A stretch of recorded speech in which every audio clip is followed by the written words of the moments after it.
जिसके लिए हमारे पास ड्रोन है, जो हमने वो इस्तेमाल किया, जिसके वजह से हम इधर पहुंचे और इसकी सही लोकेशन लेके तो इसको हमने अभी कैप्चर किया है। बच्चों का ये होता है कि जो अक्सर बच्चे छोटे होते हैं, घर में पता होता है सबको कि बच्चा जो ऊपर छत के ऊपर गया हुआ है, हमारी जो आजकल की माएँ ये मना नहीं करती हैं इन्हें। इसके अलावा हम मसाजिद के अंदर ऐलान करवाते हैं, फिर जो सियासी लोग हैं, जो भी इधर के करता धरता होते हैं, उनको इकट्ठा किया जाता है, उनको समझाया जाता है किसी और काम में सिफारिश के लिए आ सकते हो, इसके लिए आपने सिफारिश के लिए नहीं आना। अगर आप आएंगे तो फिर आपकी इसमें इंसर्ट भी करेंगे और जो कार्रवाई शायद हम किसी वजह से ना करना चाहें बच्चा समझ के, फिर हम वो भी करेंगे। उर्दू पॉइंट की वीडियोस देखने के लिए हमारा चैनल सब्सक्राइब कीजिए और बेल के आइकन पर क्लिक कीजिए ताकि आप हमारी तमाम आने वाली वीडियो से बाखबर रह सकें।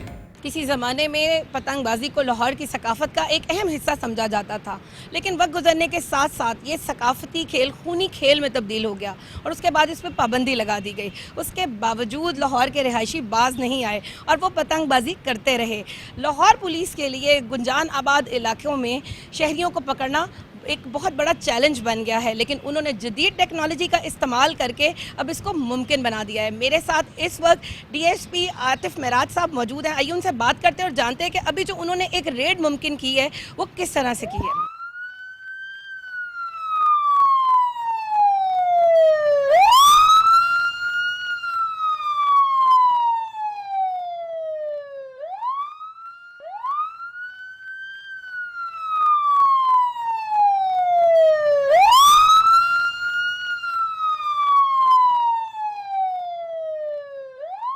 बिस्मिल्लाहिर्रहमानिर्रहीम। ये इसी तरह मुझे इतला मिली कि ये इस तरह इस इलाके में पतंगबाजी हो रही है, जिसके लिए हमारे पास ड्रोन है, जो हमने वो इस्तेमाल किया, जिसके वजह से हम इधर पहुंचे और इसकी सही लोकेशन लेके तो इसको हमने अभी कैप्चर किया है। जी, इसके अलावा मुखबरी भी होती है, क्योंकि बज़ाते खुद जो पतंग है वो भी एक एविडेंस है। वो उड़ रही होती है, जिस साइड से उड़ रही होती है वहाँ पे हम पहुँच जाते हैं।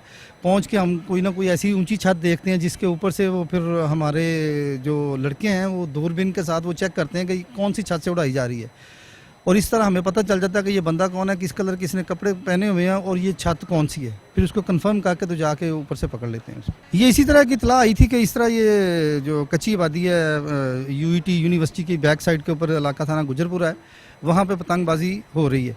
तो इसके ऊपर ये होता है कि हमने ऑलरेडी जो टीमें तश्कील दी हुई हैं, इसके लिए मैंने फिर फौरी तौर पे उस टीम को कॉल किया है। जब कॉल करके हम इधर पहुँचे हैं तो इस बंदे की जिसके मतलब इतला थी, जिसको हमने उसमें कैप्चर किया था, तो उसको हमने आपके सामने ये पकड़ लिया उसे। ये जो अभी आपके सामने ये जो जवान आदमी है, ये अपने शौक़ में ये पतंगबाजी कर रहा है और इसको ये अंदाज़ा नहीं है कि इसके आगे अगर ये कट के जाती है तो क्या इसका नतीजा क्या निकल सकता है। तो इसमें ये होता है कि ये इसके ऊपर जाके एफआईआर लॉन्च करेंगे, ठीक है, जिसको मतलब हम जेल भिजवाएंगे। उसके बाद ये कोर्ट से बेल लेगा या जो भी इसका मामला या केस ट्रायल होगा, रिकॉर्ड इसका बन गया तो जहाँ तक बच्चों की बात है, बच्चों का ये होता है कि जो अक्सर बच्चे छोटे होते हैं, घर में पता होता है सबको कि बच्चा जो ऊपर छत के ऊपर गया हुआ है, हमारी जो आजकल की माएँ ये मना नहीं करती हैं इन्हें।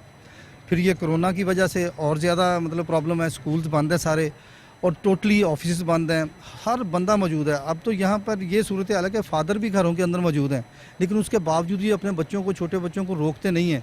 बाज़ दफ़ा ये होता है कि बच्चा पीछे से एक बड़ी पतंग आती है, वो पकड़ लेता है, पकड़ के उड़ा रहा होता है, और वही डोर होती है जो मोटी डोरें होती हैं, जिनकी वजह से ये गले के ऊपर डोर फिरती है और जो कैजुअल्टीज़ होती हैं।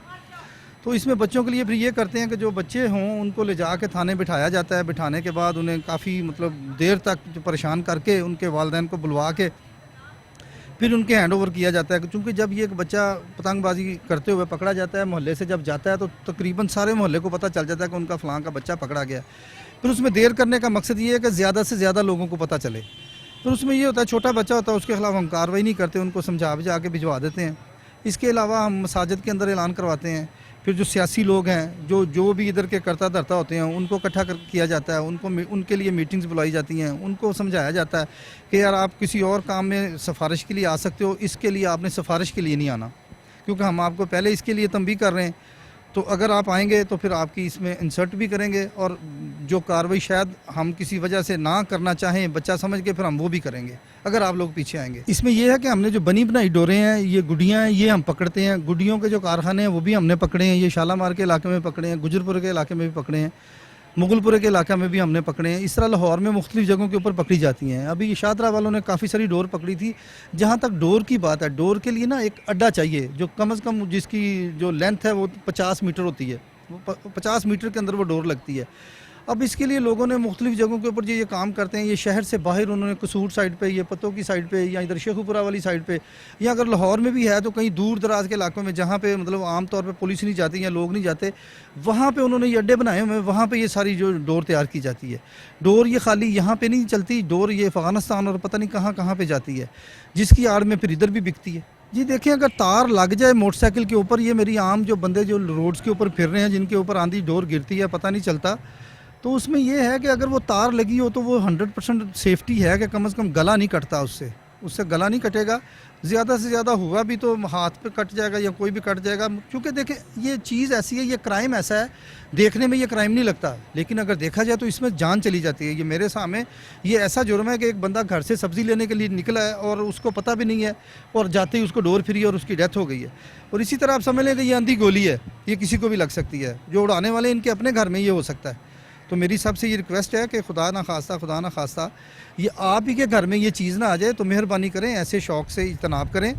और जहाँ तक बात रही है ये पतंगबाजी के हवाले से, ये शौक़ जो है ना, ये अभी जब अगर गवर्नमेंट को इजाज़त देती है, अव्वल तो ये चांस बनता नहीं है, क्योंकि ये जिस तरह की ये मोटी डोरें तैयार हो गई हैं, ये यकीनन गला काटती हैं।